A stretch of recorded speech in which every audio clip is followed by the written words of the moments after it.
ahead and get started, and we can actually, because we have a lot of territory to cover tonight. So in the essence of time and everyone's schedules, Julie, we'll just keep you without a camera tonight, if you don't mind. That works, and I'll play with it, and who knows, maybe I'll get lucky. That sounds great. That sounds great. Well, good evening, everybody. Thank you so much for being here. Thank you to the parents and the family members who've made time tonight to join us. And thank you for submitting all your questions. We had some wonderful questions submitted. My name is Dana Madden Vieta, and I am a class of 1996 Otterbein graduate.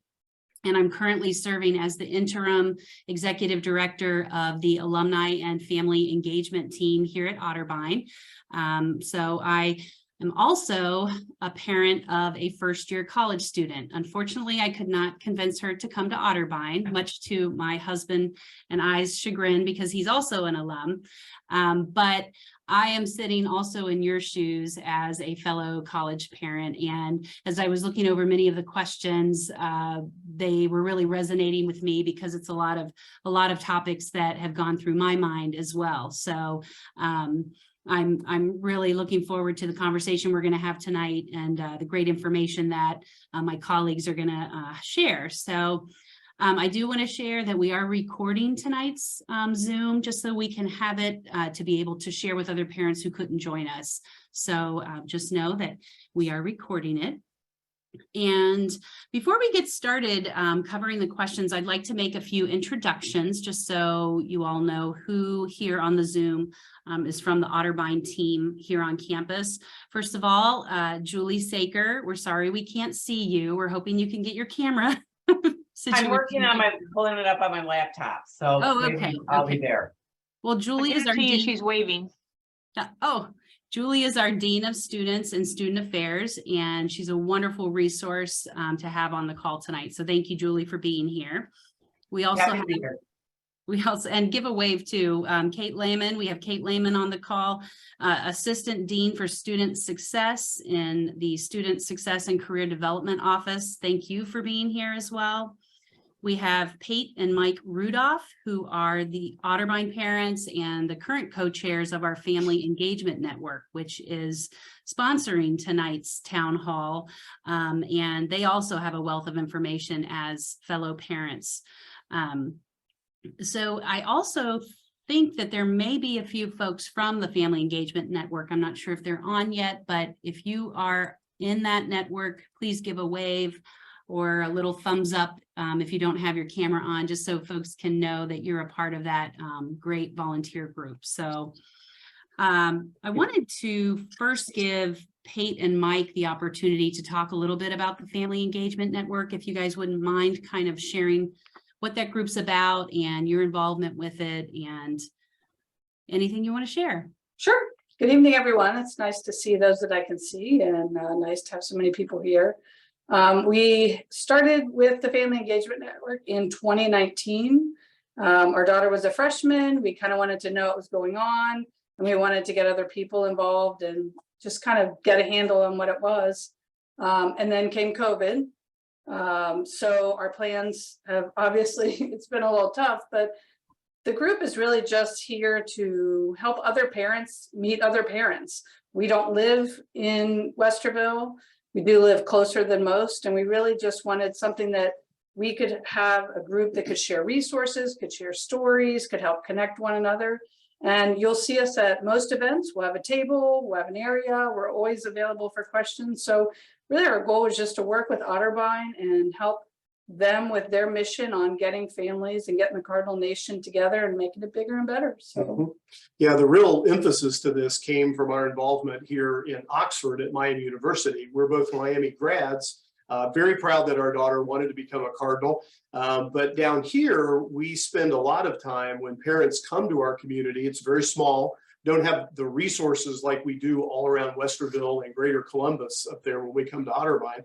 So we spend time helping parents connect with different activities, both on campus as well as in the community. And when we first came up to Otterbein, that was something that we found was provided for us by the Otterbein community. Hey, this is a great place to go. Hey, this is a great place to eat. Here are activities that are going to be going on campus. And we felt like it would be a great opportunity as Otterbein Cardinal parents to work with the staff and the team there at Otterbein to do something in an organized parent fashion to try to help others get that really great experience and get that great connection with not only Otterbein, but with the Westerville and Greater Columbus community. That's fantastic. Thank you so much for sharing more about that, and thank you for your service. We would encourage anyone that's interested in being a part of the Family Engagement Network to just let us know. We have an email address. I think Mary Beth might share that here shortly. If you're interested in joining the network, we would welcome your participation. So thank you, Mike and Pate, for that. So let's jump right in. We had a lot of submitted questions, and they do run the full spectrum of all kinds of things. And I will say that we'll try to get to as many as we can. And if we don't get to some questions that were submitted, we will take the time to connect the dots between who needs to reach out back to you to help answer that question for you. So just know that we will follow through in that regard. And then if we get to the end and we've gone through all the questions and we still have time, we can field other questions. So let's just get started and see where we end up. The first question that we got is there a parent or family weekend in the spring? And we don't generally have that in the spring here at Otterbein. We actually combine homecoming and family weekend in the fall. So that is the way that we've done it the past few years. So we try to just incorporate all the great things that are happening around homecoming into our family weekend. So that was a pretty easy one. Pretty easy question. Another one that I wanted to just touch on, because it's also kind of easy. It says, is there a Facebook page for anything similar where parents can connect? And so we do have an Otterbein Family Engagement Facebook page. Mary Beth is going to send us, and Mary Beth, I apologize. I did not introduce you. I wrote you off to the side of my notes. Mary Beth Metz. She is our program coordinator in Alumni and Family Engagement. So I apologize. Got ahead of myself. So she is going to drop the link to our Facebook page in the chat at some point tonight, just so you can see how you can like that page and become a part of the conversations that happen on that platform. It is a good opportunity. We usually will put volunteer opportunities out there, and any kind of updates with the Family Engagement Network you can see coming through on that social media platform. Okay, let's see here. Let's dive in. How about a question from Residence Life? And so we had a question from a parent that was concerned because their child's roommate had moved out and their child is feeling pretty lonely, was maybe thinking about moving home and commuting. And they were really just asking about any advice as parents in that kind of a situation, which is a tough situation, because as a fellow parent, I know it's hard to see them struggling with, whether it just be loneliness or, mental health or anything like that. So they asked, what advice from parents would you have to help support them in that kind of a situation? And then what resources might be available to her on campus to help deal with that situation. So I really thought I'd open this up to Pate and Mike from the parent perspective of supporting the student, and then Julie in terms of resources. So maybe Mike and Pate first, and then Julie second. Actually, this happened to our son. So I can tell you it was shocking to him. But he had great residence advisors. He had a great circle of friends who, reminded him, keep your door open if you're in the dorm, people walk by, get involved in your affinity groups. Because in most times your roommate isn't necessarily the same as your friend group. So don't feel that all is lost. There's probably still a lot of people around to hang out with and form other relationships. The University Otterbein has fabulous support systems in all avenues. And that won't be hard to find, but I'm sure that her friend group is also there to pick her up and help her along. Well, I would agree with what Pate said. Amanda had a tremendous experience her first year there at Otterbein, but had something else besides a roommate moving out that affected her time there and the resources that were provided for her. One of which is right here on the screen tonight, and Julie Saker, a tremendous resource in counseling, in just talking to help her feel better that things are going to be okay. It's just tremendous. So the most important thing is to go out and ask for those resources and hunt them out. They're not hard to find, and they are exceptional when they're provided. I guess that's a cue for me to get on. I'm working from 2. Oh, we can't hear you, Julie. Maybe, I think you might need to close out of the other connection that you have.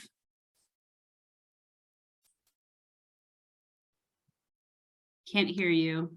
You're muted. I'm going to close out of my original connection. Hopefully I'll still be here. Okay, There you go. there you go. Okay, well, thank you all for your patience. I appreciate that very much. So there are some resources. The first resource is always in the residence hall. RAs can be really great, helpful.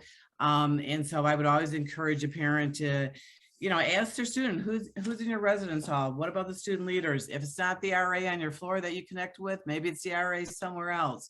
There's RA offices in most of the buildings, and the RA staff are there often in the evening. So that's a great place they're there because they want to interact with your students. So that's a great place to start. Sometimes I'll have students that I'll connect with the Student Involvement and Engagement Center, and they'll actually sit down with the student and have a conversation about, well, what are your interests? Here are our organizations. How do you connect? So it's kind of like consulting with an expert at getting involved. And so those are a couple of really good sources. But I think just like with Amanda, when Amanda and I met, just the joy of my job and those kind of relationships, we just really connected. And most students have someone that they feel that connection with. And that someone is someone they can go talk to, and they'll also reach out and connect them with other resources on campus. Thank you. Thank you very much. Okay, let's shift to an academic related question. We got one that said, as a parent with signed approval, I assume that means proxy because I did that same thing for our son to see his grades. How can we get updates on his class performance? Kate, I think maybe that might be one under your purview. Yeah, sure. Happy to be here tonight, everybody. I think this is a little bit of a tricky one. And the reason for that is that I'm sure most people have heard these terms before. FERPA, it's like HIPAA. When you think about, you go to the doctor's office, FERPA is the Family Educational Rights and Privacy Act, and it is what protects student information. And the way that really the government looks at students is that students are our primary, clients, customers, whatever term you want to use there, and that they are our first point of contact, and then they have the right to disclose or choose who has information or rights to information about them. Now, the challenge on our campus, and I know this is where sometimes if you've had children at other campuses, you might have had a situation where you could sign a waiver and that gave you kind of blanket access across campus. And we do not have that type of a system at Otterbein. So ours are much more what I'm going to call localized. So you might, for example, sign a waiver with our financial aid office, and that would allow our financial aid office to talk with you if you call in about the financial aid package and whatnot. We do not really have one for academics. So it could be that you sign a waiver specifically, for example, with our disability services office, which allows you to talk to our disability services office. Typically, we do not have them for things like in-class grades. We do not have a system where you could, for example, log in and look at all of your son or daughter's grades, both from a term by term, their final grades, much like you think of a report card, as well as their Blackboard. You might hear them talk about Blackboard, which is the online learning where faculty members might be posting individual class grades, homework grades, and whatnot. So I would be happy if the person who submitted this is on the call and you want to follow up with me. I can even put my direct email in the chat. I'd be happy to try and try to track down like what you thought you signed and what might have given you access to. But unfortunately, we do not have a way for you to directly get access to your son or daughter's grades.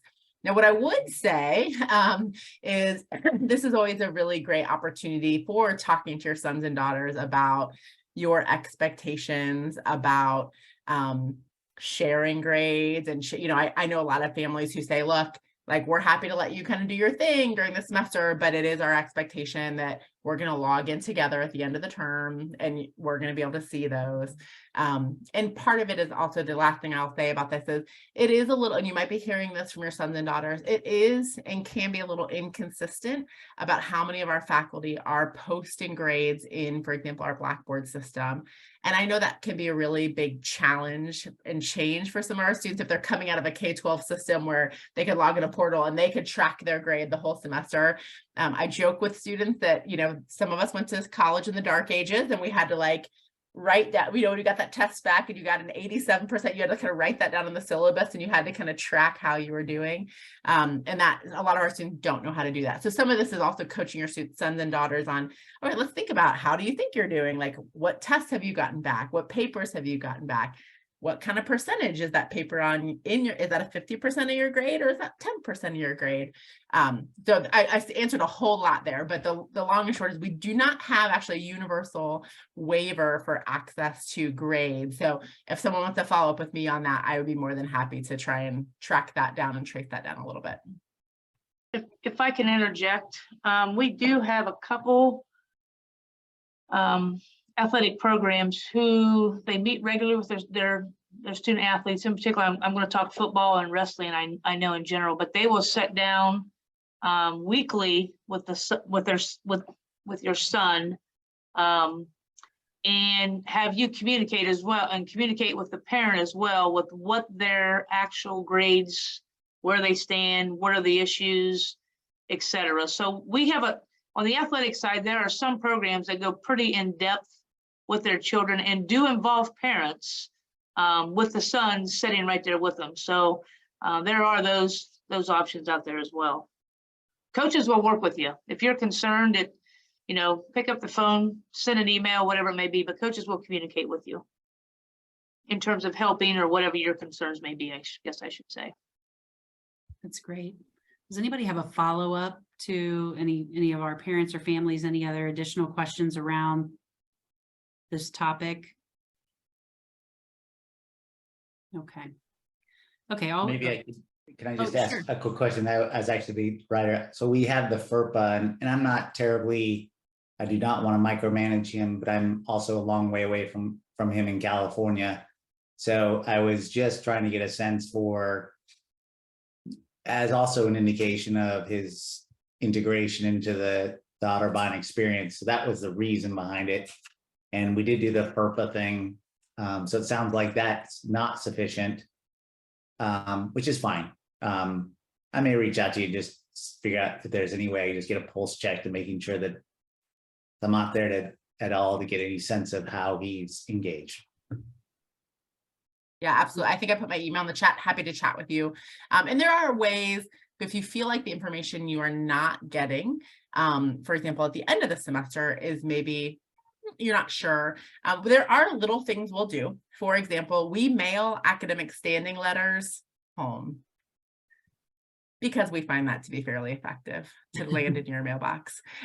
So there are things like that we can do. Or if you're not sure, we also can talk in generalities. So we can say things like, those notices have been made, right? Like, so there are ways that we can kind of talk through that as well. I will say that Otterbein is, to me, one of the most caring communities out there. And I know sometimes the hardest part for a student is taking that step to ask for help. And so as parents, I know I have to push my daughter sometimes when I can see that she's struggling in something. I really have to push her a lot to say, you really need to go talk to the coach, or you need to go talk to your professor. And so it's that gentle balance of encouragement, but also pushing, at least in our household, to make that happen sometimes. So, but if there's ever a place that has so many caring people that are at the ready to help. Otterbein is a wonderful place for that. So Julie, did you have something else that you wanted to share? Yes, I just want to add, outside of the classroom, we certainly have situations that come up where parents are concerned about their student. And sometimes they give me a call, sometimes, the vice president a call, and we will kind of talk the parent through information they may need to help their student, or we may actually reach out to the student in situations where we're concerned about out of the classroom behavior, a student who may be may not be going to class and may have to have had some serious depression or things like that. Sometimes we sit down with the student and call the parent together. So, of course, we want the students to grow and deal with the normal problems of college students, but every now and then there's things that we know parents are going to be the best partner, and sometimes we'll contact students and sometimes parents will contact me. Good to know. Good to know. All right, let's segue into a question. We got multiple questions about campus events. How do the students find what's going on? What's going on the weekends? Everything around that topic of campus events, what's going on, how can they stay active and get involved? I saw that Mary Beth shared links in the chat to a number of different calendars. I would say that is a great place to start, is to encourage your students to check out the calendars, just jump in, get involved. A lot of times there's so many resources out there for students and they don't know what they don't know. So sometimes it's just, they just haven't stumbled upon a certain resource and know that it's there for them to check out so that they can see everything that's going on. But the calendars are really a great way to at least survey what's going on, and then your student can hopefully find something that fits up with their interests. Does anybody else want to talk about, we don't have anybody with student activities on the call tonight, but anybody else want to chime in about just activities and getting involved? Well, I mean, I'll add that social media is a great aspect for them. I mean, there's a lot outside, Julie. That's where they get most of their information anyway, is off of Twitter or I wouldn't say so much Facebook, but Instagram, et cetera. But there's always means. I tell kids all the time, just what's your roommate doing? Follow along with your roommate, or what's a teammate doing? Just tag along with your teammate, and they eventually will figure out their niche. Sometimes it takes some kids a little bit longer than others, but to me, there's plenty to do. It's a matter of getting out of your room, getting out of your comfort zone, come over to the Clements, come over to the Reich Center. There's always somebody shooting baskets by themselves with a group, with a herd of people, jump on a machine. But you can strike up. It's fun to watch kids when they come over there. They just start striking up a conversation. Next thing I know, they're with each other all the time. I'll go a step further and tell you our work study program is a phenomenal way for kids to especially a kid that's not real comfortable maybe initially socially, but if you start working our events, a lot of our same kids work that, and I actually will overhire and sit and watch the kids in the concession stand, sit in there and have conversations and bond. So work study is another great way. One, they can earn some money for you to help with the bill, but two, they start to develop relationships that way as well. So it's just a matter of that little nudge of getting them to move. Our student activities group also has an app called Campus Groups. Students can download that app. It's just like any other app on their phone. And that is one way that they communicate with the students. So I would definitely encourage that, as long as in addition to everything else people are providing today. I know for my daughter, a lot of it was kind of just coming out of the silo of COVID, of being so solitary for a while. So it really, and she's kind of introverted as it is. So it seemed like even more of a hurdle to really push her out of her comfort zone to get involved. So, you know, I think that that's a real thing right now here at Otterbein, or even just where she goes to school. So it's tough, you know, it's tough getting them to stretch a little. And but again, connecting with friends, connecting with staff, and just encouraging them to put themselves out there a little bit, I think is a great thing to do. What is the name of the Otterbein student app for student groups? Julie, what was that called again? Campus groups? Campus groups, that's right. Okay. Excellent. If anybody has access to finding a link or anything to how to get to that, if you could They drop just go to it in the apps, they just go to the App Store. App Store and get it. Okay, cool. Mhm. Excellent. Yeah, that sounds like a great resource. Okay. So let's move on. We had a couple questions submitted about whether or not there were going to be intramural sports this year and recreational sports teams. I know students, a lot of times that's an activity that students enjoy. If they're not on the team, they really still enjoy having that outlet. So I don't know, Connie, if you have any insight or if that's more of a student group. No, I can talk about it. Obviously, we know it's a concern. Obviously, COVID got rid of a lot of those things, so we're in the process of bringing that back. This semester, we had 3-on-3 basketball. We had competitive and non-competitive cornhole, for whichever one that fit. We also have an ultimate frisbee group that you'll see all over campus. Whatever field they can find, they jump on. Next semester, our volleyball team has volunteered to to run a volleyball league. So that will be going in the winter time.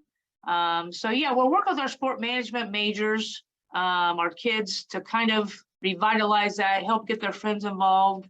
If you've got a son or a daughter that likes to officiate, you know, we even pay them to officiate. But however they want to be involved, to please just seek those groups out. And I don't know where they publish any of that information, to be honest with you. But I can tell you, if you walk in the RIC or the CRC, there's groups. I think I walked through last night. There was about 25 football guys getting ready to lace up, which is, if any of you ever been around it, it's probably the most humorous activity that can ever occur on campus, because it does get pretty entertaining. But yeah, there's lots of things going on. I should say we're trying to get that revitalized to get it where there's lots of things going on for the kids. So I don't know off the top of my head. I can find out where they are publishing those activities and make sure we can publish those a little bit better. I honestly, I don't have the answer to that. I don't know. Julie, do you know if that's published anywhere? Mike's off. There you go. Kids are obviously finding out, you know, and I'll actually work with our SAC group to see if we can't get that publicized within ourselves. So rest assured, we'll get it taken care of. And they're encouraged to put it in campus groups. Okay. One other topic that I thought of, because this was different from when I was a student at Otterbein, is there's a much more formal process now for student organizations in terms of registering, and once they are chartered, if you will, they have the opportunity to receive funds from the student affairs group. So one question that I had just off the top of my head was, if a student has an interest that doesn't already exist on campus and they want to start a new group, what does that process look like? I'll be glad to jump in unless someone else wants to, but basically the students talk with the staff in student engagement and student involvement, and they will be given a packet of information of what needs to happen in order to start a group. There's a period of time in which they have to have an interest level that they can show in students who want to start out as kind of a probationary group. And then there's, you know, they need an advisor and write a constitution, just to have some structure in place. But the staff members will really walk them through that. And at all times, any student can come to student government meetings, and they'll start learning more and more about that process. It sounds like a good leadership opportunity as well. If your students are is, looking and- for leadership. And we know students' interests change all the time. I mean, pickleball now is the biggest thing, right? And I don't think a year ago I even heard much about it. So who knows what the next great idea is that's going to come up from our students. And here's an opportunity for them to build on that. Great.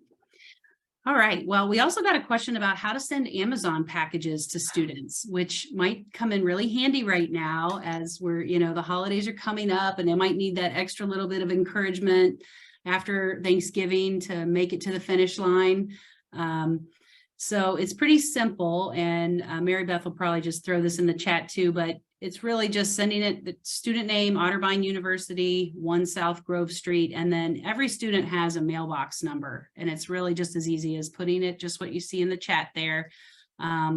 They do really appreciate getting anything and everything they can throughout the year, but especially during these stressful times. So there you have it, little plug for maybe sending something to your kiddos.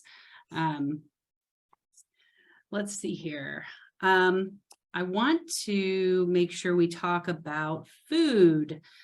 We did get a question or, kind of a comment about the cafeteria food, concern about quality food options, limited times open, and is this something that can be looked into?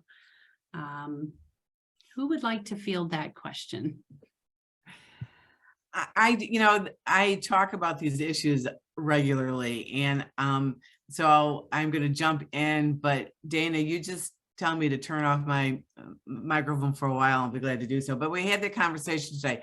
First of all, there's a dining services advisory board that's part of student government that includes both students and I know there's some staff on it. I'm not sure faculty. Yes, I am there. I know of at least one faculty member who's on that group, and they meet with the Parkhurst staff, I think every other week over dinner. So they're kind of testing the food as they go.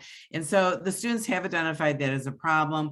We have seen, I'm a almost daily consumer of the food there, and because I have lunch there. And I have to say that I was a little disappointed when the school year started this year. It wasn't quite what I experienced last year, but it seems to be getting more up to speed. I think this new dining service advisory committee is there. And I know my boss, the vice president for student affairs, I know that he is aware of that. And I think that it is getting attention throughout the university. Thank you. And I know that there's a survey as well that is available on the Ozone. It's a intranet site that we have here at Otterbein, so it's only accessible to students and to faculty and staff members, but there is a survey. Every student is welcome to go on that Ozone page and submit their concerns. And I would just say, Bill, who is in charge of our Parkhurst dining services here, I mean, he's wonderful. And again, I would just encourage that if they want to set up a meeting, I mean, I'm sure he would be more than happy to meet with students. The staff is really great. Again, I mean, it's always that challenge of you're trying to feed the masses, but they do need to meet specific needs of students. So I would say that, start with those first resources there, the survey, the advisory council, and then, of course, having them just talk to the staff when they're in the line, asking them questions and seeing what can and can't perhaps be possible. Any follow-up questions? I just want to put that out there regarding food or other concerns that anyone on the call has. How can students check how many cafeteria swipes? So that's a good question. Does anyone know the answer to that? Oh, looks at you're a popular person tonight. I tell you, I did look at some of the questions, so I did find out some of this information, but this one, first of all, when they go through the line and they can ask when they use their Cardinal card and they'll know but I also think that they can call, I I think in a pinch, Tracy Benner in Residence Life would be able to get that to them. But anytime they go through the check-in at the cafeteria, they can find out what's left. Good to know. Also, one other note about the meal plans that Mary Beth brought up to me, so thank you for bringing that up. She said that if students want to change meal plans for spring semester, they need to do it by December 1st. And so, yes, the deadline's December 1st, and I think there was something on the ozone that is the first step in that process. So when she told me this, it prompted me to ask my daughter what meal plan she was on so I could investigate that myself. So just know that's a resource if you want to look into that. Okay, we'll keep moving on. Still have a good list of questions here. The next question has to do with classes and courses choices. What are the changes we need to know about every year? So that's kind of, if you're on the call and you submitted that question, maybe if you have more context around that or more specificity, that might be helpful. But in general, I'm going to let Kate kind of field that question about classes, courses, changes, that kind of stuff. Yeah, great. Yeah, so I'll keep an eye on the chat too, if there's any other specific questions or other things that spurs questions in your mind. As far as changes, I mean, I would just say, students do register every semester for the next semester. So it's typically about the third week of October is when they would register for spring semester. And then about the third week of March when they would register for fall semester. Summer term registration does open usually near the end of January. We don't have, it's not quite the rush, the registration week. It's more of a slow trickle when students say, maybe I'm going to stay in town. Maybe I'll take a summer class.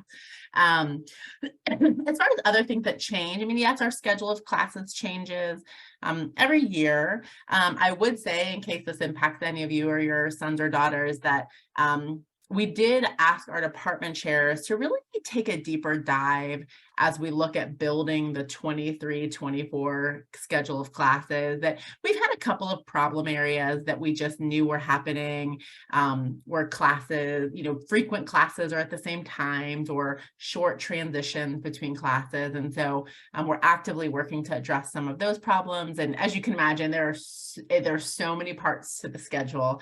And sometimes the slightest little change, someone might make a change for their own personal schedule, not realizing the domino effect that has on other classes.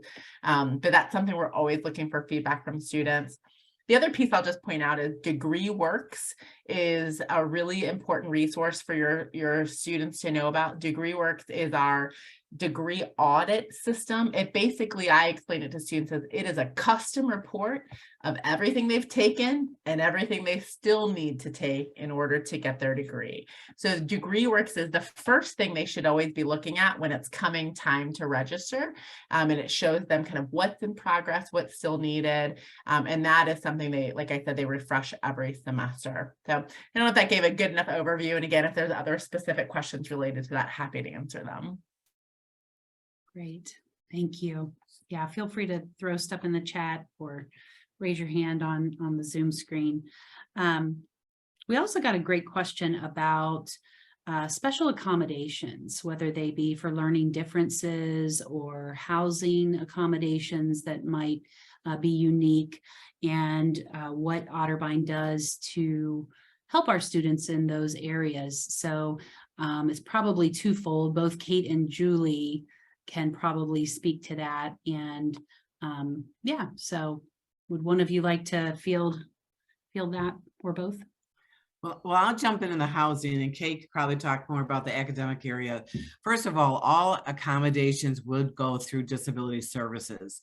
Students who need an accommodation are for housing accommodation, they can find that form on the ozone.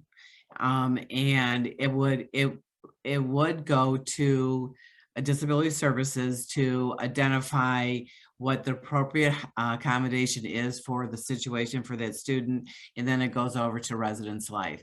Often students are interested in having an emotional support animal, and there are some important regulations on that.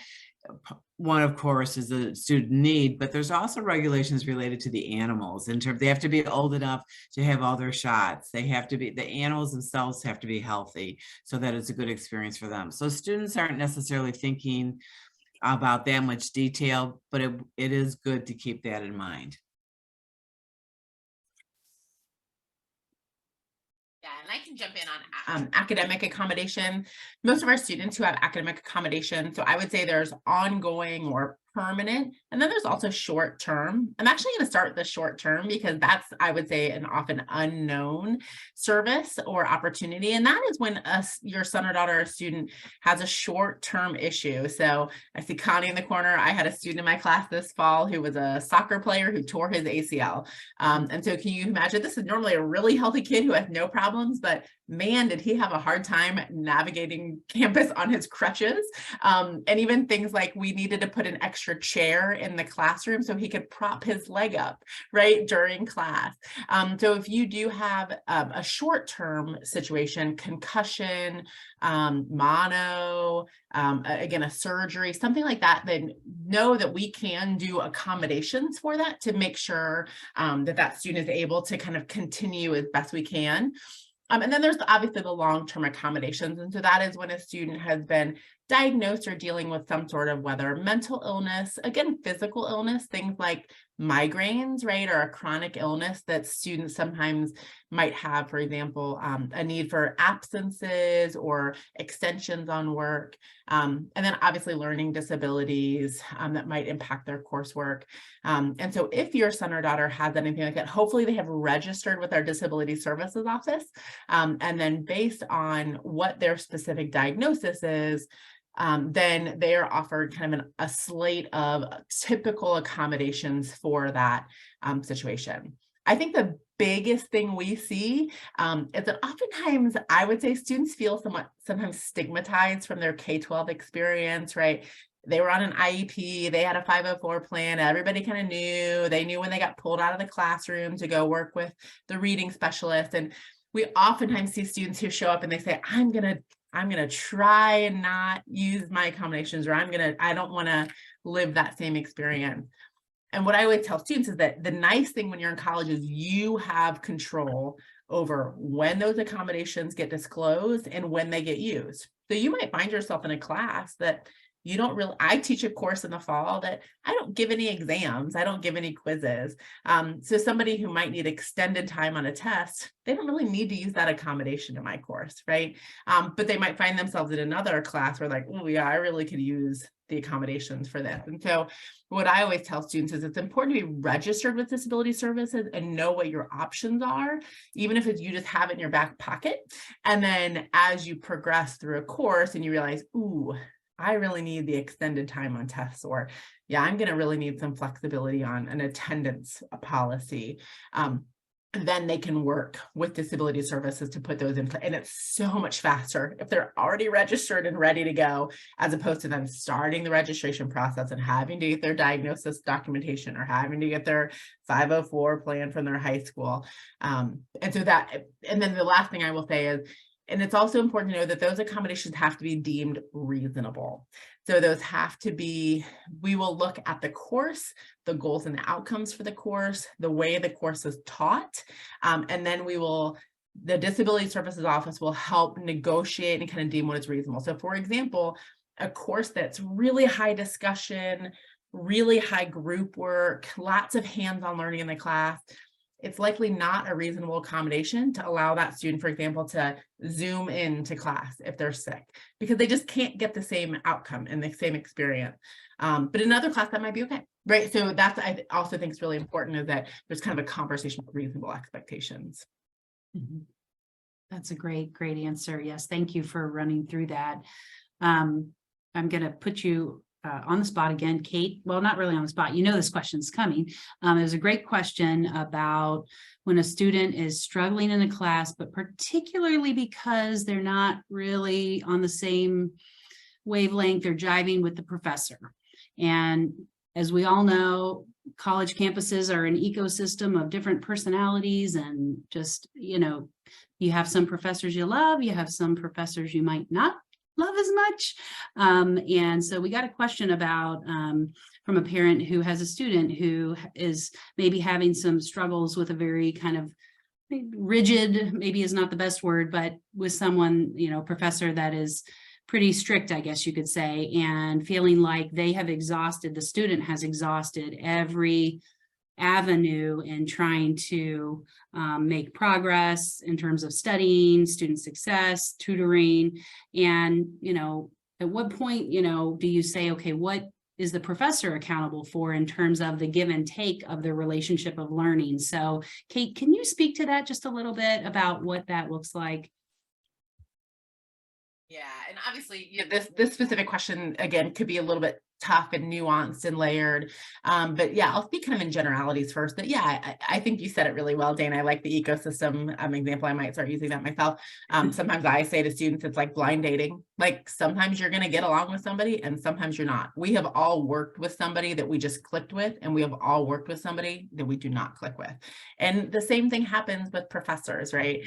And so I think always what we tell students, always the first step is trying to talk with a faculty member. It's a really good opportunity to practice your communication skills and your self-advocacy, and even thinking through how do you ask those kind of questions. And then the next step is then the department chair. So if a student has tried to work with a faculty member, they're just not getting anywhere, the next is the department chair. The department chair is of where the course lives, if you will. So for example, if it's an integrative studies course, then it's the integrative studies department chair. If it's a biology course, it's a biology, et cetera. If a student isn't sure who that is, like somebody in our office can always help them, or in academic affairs in general. And then if they're still not getting resolution, or I don't know, let's say the faculty member is the department chair, then I typically say they can either come to our office, and in that case, I would say they need to talk to myself or my colleague, Jen Bechtold, or like the directors of the office.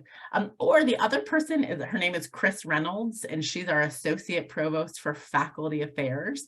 And she ultimately, the faculty kind of report to her as well as the provost. And so, could just kind of escalating those types of things. And again, I think at that level, then we'll just try to understand what's going on and what's happening and what's the disconnect here. Because I would say 90% of the time, it is maybe a communication disconnect, or, it's something that the student is perceiving something and the faculty member says, no, actually, hey, yeah, I'm not going to let you make up this exam that you missed, but I'm going to remove that grade from your grade calculation, right? And I'm going to reweight the exams in it. So sometimes it's like understanding things like that, that a student might be hearing one thing and the faculty member might be meaning a different thing. But at the end of the day, yeah, if there is an accountability issue with a faculty member, I would say through our office, or again, through it ultimately will go to Chris Reynolds in that central academic affairs office, but we can also help a student get connected there. So Kate, question for you. I know back in the day, back many years ago when I was a student, we always had the opportunity at the end of a semester to do evaluations of our faculty. Is that still in place? I mean, would that be a good way also? So it is. However, those are not always viewed by the department chairs and or the faculty members have to turn those in on a rotational cycle. So if a student really has a valid concern, I actually think sharing that concern somewhere at the end, and sometimes I talk to students about sometimes doing it at the end of the semester, even though I would say to you, like, students should absolutely be protected from any type of retribution or any kind of ill harm. But sometimes I have students who just say, I just would rather wait until the end. Like, I just don't want to make it uncomfortable. I don't want to, but I always say, but your experience is valid and it's important to share that information. And so even if it's that they're doing it at the end of the semester, that's still a really legitimate and valid way to go about things. Excuse me. Thank you. Okay, I think we'll take one more question and then we'll have just a little time if there's any other additional things that anyone wants to bring up. So there was a good question about what are some of the challenges Otterbein is facing post-pandemic related to on-campus residency, programming, and general student life. So it's a pretty broad question, but I know those of you on the call from Otterbein probably have some quick things that you can share in terms of perspective on that. Well, first of all, it's getting so much better. It's unbelievable how different it feels on campus this year. Students are out there, they're going to athletic events, you see them around campus, you know, walking around events outdoors. So there's really a new life in students getting involved with each other. Student organizations are on the rise. We're no longer having to, when every time we plan an event or even a meeting, to always be thinking about the need for protecting students, because people have so many ways to protect themselves now. Residence life, our numbers are lower this year, but we think that that can increase as people come back to living on campus. So you know, it's starting to feel really good. It's starting to feel normal. And we're, you know, people are involved. Good. Anyone else want to? I would just add, not from a student life perspective per se, but I would say we're still seeing the transition academically. I would say in different ways. I mean, I think we are still seeing, you know, various levels of preparation, right, of students who, you know, maybe just didn't have as strong of academic preparation those last few years when they were maybe learning on their own. Even things, academic expectations and kind of norms of behavior. I'll share, we had our common book convocation, which is a big event where our common book author comes and speaks. And apparently there was, you know, a lot of chatter and a lot of, you know, kind of student, I don't want to say student misbehavior, but we said, you know what, did these students have assemblies the last 2 years of their high school? Like, you know, have they? So I think some of those like norms of being in an academic environment, we're still seeing students kind of adjust. And the last thing I would say is this concept of students who, you know, got really used to being online for classes or easily to jump online, and they're like, no, you have to be in person. And we're trying to understand a new normal with that, right? Because we also, I think we all know, right, in today's world with germs, you know, it's like somebody starts coughing and you're like, keep a safe distance, right? So I think faculty are constantly also asking themselves about attendance policies and what's really important. And do I really want a student who doesn't feel that great to show up to class today? And I don't want my attendance policy to be one of the reasons, right, why they do. So I think we're all just kind of trying to understand the new normal as it comes to academic expectations as well. Good point. Good point. I see, Christy, thank you so much for posting a couple questions in here in the chat. I want to go back up to your first comment about, are there any events that we have during the summer for orientations for students and parents to take the opportunity to discuss and share information about commonly asked questions that students and parents might have? I personally can't speak to the orientation process. I don't know if Julie or Kate, if you guys have more insight into that. And then Christy, was your second comment sort of a piggyback on that a little bit? And feel free to unmute if you want to add more context. Well, thank you. I know we're supposed to be muted. I think the hardest transition for my daughter, her first 2 years was all online, pretty much coming out of high school, all online.